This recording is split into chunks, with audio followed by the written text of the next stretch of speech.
गोपालगंज के वैकुंठपुर थाना क्षेत्र में संदिग्ध स्थिति में 5 लोगों की मौत के बाद विधान परिषद के नेता प्रतिपक्ष हरीश सहनी की अध्यक्षता में 6 सदस्यीय टीम ने वैकुंठपुर में मृतक के परिजनों से मुलाकात की। श्री सहनी ने कहा कि साक्ष्य और पीड़ित परिवार से बात करने के बाद स्पष्ट होता है कि ये मौतें जहरीली शराब पीने से हुई है। उन्होंने इसके लिए राज्य सरकार को जिम्मेदार ठहराया।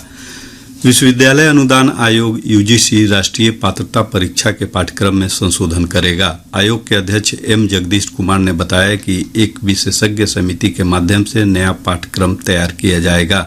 श्री कुमार ने बताया कि नेट परीक्षार्थियों को नया पाठ्यक्रम लागू होने से पहले पर्याप्त समय दिया जाएगा। प्रदेश में डेंगू के नए मामलों के मिलने का सिलसिला जारी है। पिछले 24 घंटों के दौरान राज्य में 51 मामलों की पुष्टि हुई है। स्वास्थ्य विभाग की रिपोर्ट के अनुसार पटना में सबसे अधिक 15 मामले मिले हैं। वहीं गया में 8, जहानाबाद में 4, मुंगेर में 3 और भागलपुर में डेंगू के 2 मरीज मिले हैं। राज्य के विभिन्न अस्पतालों में फिलहाल 110 मरीजों का इलाज चल रहा है। राजधानी पटना समेत प्रदेश के अधिकतर भागों में मौसम शुष्क बना हुआ है। मौसम विभाग से प्राप्त जानकारी के अनुसार बांका समेत राज्य के दक्षिण पूर्व और दक्षिण मध्य भागों में कई स्थानों पर न्यूनतम तापमान में 1 से 2 डिग्री सेल्सियस की कमी दर्ज की गई है। पिछले 24 घंटों के दौरान बांका प्रदेश का सबसे ठंडा स्थान रहा, जहां का न्यूनतम तापमान 14.2 डिग्री सेल्सियस रिकॉर्ड किया गया। वहीं गया और पूर्णिया जिलों में सुबह के समय मध्यम स्तर का कुहासा छाया रहा। मौसम विज्ञान पटना के वैज्ञानिक राकेश कुमार ने बताया कि अगले 24 घंटों के दौरान राज्य के उत्तर पूर्व, उत्तर पश्चिम तथा दक्षिण पश्चिम भागों में अनेक स्थानों पर हल्के से मध्यम स्तर का कुहासा छाया रहेगा।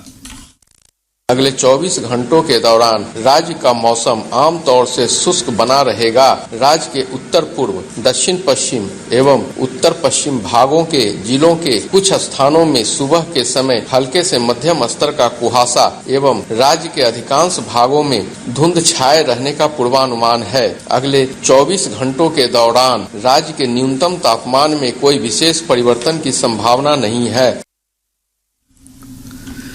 रेलवे ने सर्दियों में कोहरे की स्थिति के मद्देनजर दिसंबर की शुरुआत से फरवरी के अंत तक कुल 62 रेलगाड़ियों को रद्द कर दिया है। वहीं 30 रेलगाड़ियों के फेरों को कम किया गया है, जबकि 6 रेलगाड़ियों की दूरी कम करने का निर्णय लिया गया है। उत्तर रेलवे के मुख्य प्रवक्ता दीपक कुमार के अनुसार ये रेलगाड़ियां बरौनी, जयनगर, आनंद विहार, लखनऊ आदि जगहों से चलती हैं। शेखपुरा नगर थाना पुलिस ने सामाजिक सद्भाव बिगाड़ने के मामले में कामासी गांव के 18 लोगों को गिरफ्तार किया है। आरोपियों में वार्ड पार्षद भी शामिल हैं। पश्चिम चंपारण जिले के बगहा के महीपुर भतौड़ा में कुश्ती दंगल के दौरान 2 गुटों के बीच मारपीट में भगदड़ मचने से कई लोग घायल हो गए। हमारे संवाददाता ने बताया है कि पुलिस ने हल्का बल प्रयोग कर स्थिति पर नियंत्रण किया। मुंगेर रेल कारखाना स्थित एक दुकान में दीवार गिरने से 3 रेलकर्मी घायल हो गए। घायलों का रेलवे मुख्य अस्पताल में इलाज चल रहा है। मुंगेर जिले में राकेश कुमार यादव पिटाई मामले में जमालपुर इंस्पेक्टर के जांच के प्रतिवेदन के आधार पर पुलिस अधीक्षक ने धरहरा थाने में पदस्थापित 2 प्रशिक्षु पुलिस अवर निरीक्षक सहित 2 सिपाहियों को लाइन हाजिर किया है। जहानाबाद जिले में कल से नशामुक्त बिहार मैराथन का आयोजन किया जाएगा। यह मैराथन 2 श्रेणियों में आयोजित की जाएगी, जिसके अंतर्गत प्रथम श्रेणी 16 वर्ष से कम के बच्चे और द्वितीय श्रेणी में 16 वर्ष से अधिक आयु वर्ग के लोग शामिल होंगे। अरवल जिले में विकसित भारत संकल्प यात्रा के तहत केंद्र सरकार द्वारा पोषित विभिन्न योजनाओं की समीक्षा के लिए जिलाधिकारी वर्षा सिंह की अध्यक्षता में बैठक आयोजित की गई। राज्य में सरकारी नौकरियों में अनुसूचित जाति, अनुसूचित जनजाति, अत्यंत पिछड़ा और पिछड़ा वर्ग के लिए आरक्षण का दायरा बढ़ाकर 65% किए जाने से संबंधित कानून लागू हो गया। इसके फलस्वरूप आर्थिक रूप से कमजोर सामान्य वर्ग को मिल रहे 10% आरक्षण को मिलाकर पूरे राज्य में नौकरियों में 75% पद आरक्षित श्रेणी में आ गए हैं। इस संबंध में सामान्य प्रशासन विभाग ने गजट अधिसूचना जारी कर दी है। इसमें अनुसूचित जाति, अनुसूचित जनजाति, अत्यंत पिछड़ा वर्ग के आरक्षण को 50% से बढ़ाकर 65% किए जाने का प्रावधान है। इसी कानून के तर्ज पर सरकारी शैक्षणिक संस्थानों में दाखिले के लिए आरक्षण का कोटा बढ़ाकर 65% करने का कानून भी लागू हो गया है। राज्यपाल ने 18 नवंबर को इससे संबंधित दोनों विधेयकों को मंजूरी दे दी थी। गौरतलब है कि हाल ही में संपन्न शीतकालीन सत्र के दौरान विधानमंडल के दोनों सदनों में सर्वसम्मति से इस संबंध में विधेयक पारित किया गया था। मुख्यमंत्री नीतीश कुमार ने अधिकारियों को आरक्षण अधिनियम के प्रावधानों को राज्य के सभी सरकारी विभागों में पूरी तरह से लागू करने के निर्देश दिए हैं।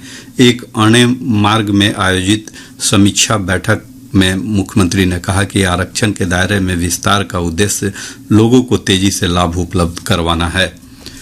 उत्तराखंड के उत्तरकाशी में निर्माणाधीन सिलक्यारा सुरंग में फंसे बिहार के 4 मजदूर समेत 41 श्रमिकों को सुरक्षित निकालने के लिए राहत और बचाव अभियान जारी है।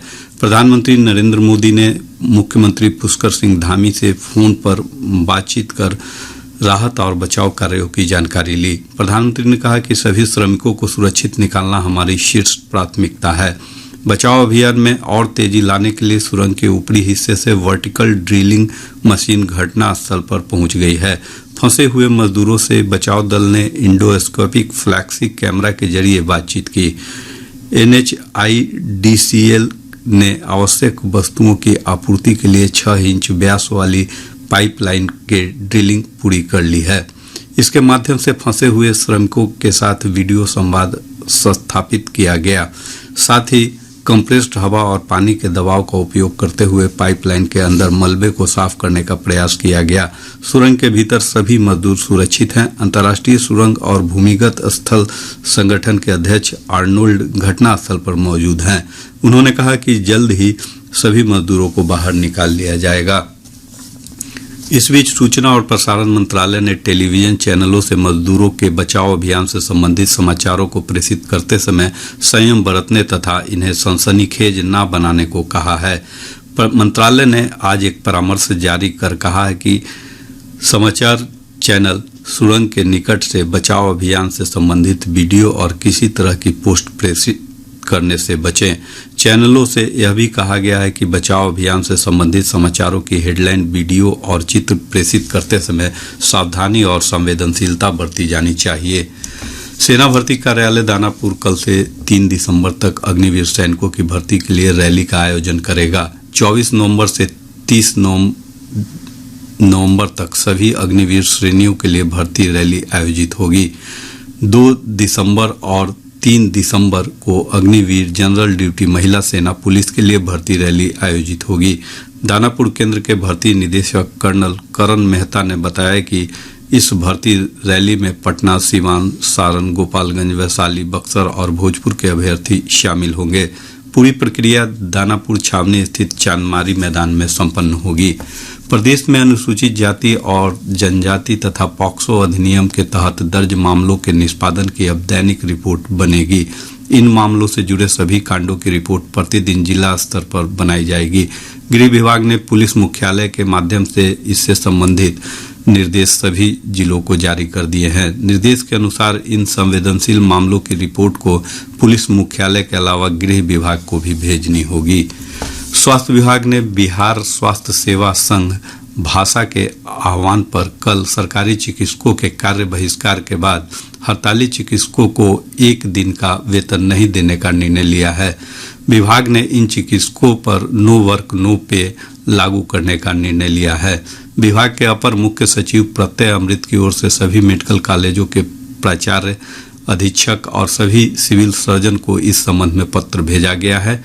वहीं स्वास्थ्य विभाग के इस निर्णय का भाषा ने विरोध किया है। गौरतलब है कि पूर्णिया में डॉक्टर राजेश पासवान पर हुए हमले के विरोध में इंडियन मेडिकल एसोसिएशन ने 1 दिन की हड़ताल पर जाने का फैसला किया था। शेष समाचार और पटना से प्रकाशित प्रमुख समाचार पत्रों की सुर्खियां। आज के सभी समाचार पत्रों ने प्रदेश में आरक्षण से जुड़ी खबरों को प्रमुखता से प्रकाशित किया है। प्रभात खबर की सुर्खी है, कानून बना नौकरियों और नामांकन में 75% आरक्षण। राजभवन की सहमति के बाद विधि विभाग ने जारी की गजट अधिसूचना।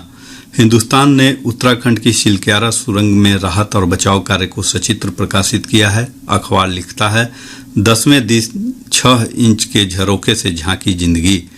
दैनिक भास्कर ने लिखा है, सुप्रीम कोर्ट ने कहा राज्य सरकारें पराली का समाधान खोजें, किसानों को विलेन न बनाएं। दैनिक जागरण की प्रमुख खबर है 6060 प्रधानाध्यापक पदों पर नियुक्ति अधियाचना भेजी, बीपीएससी की ओर से जल्द निकाला जाएगा विज्ञापन। आज अखबार लिखता है 1 और 2 दिसंबर को पटना में राष्ट्रीय मखाना महोत्सव। राष्ट्रीय सहारा की खबर है डॉक्टरों के कार्य बहिष्कार से मरीज बेहाल।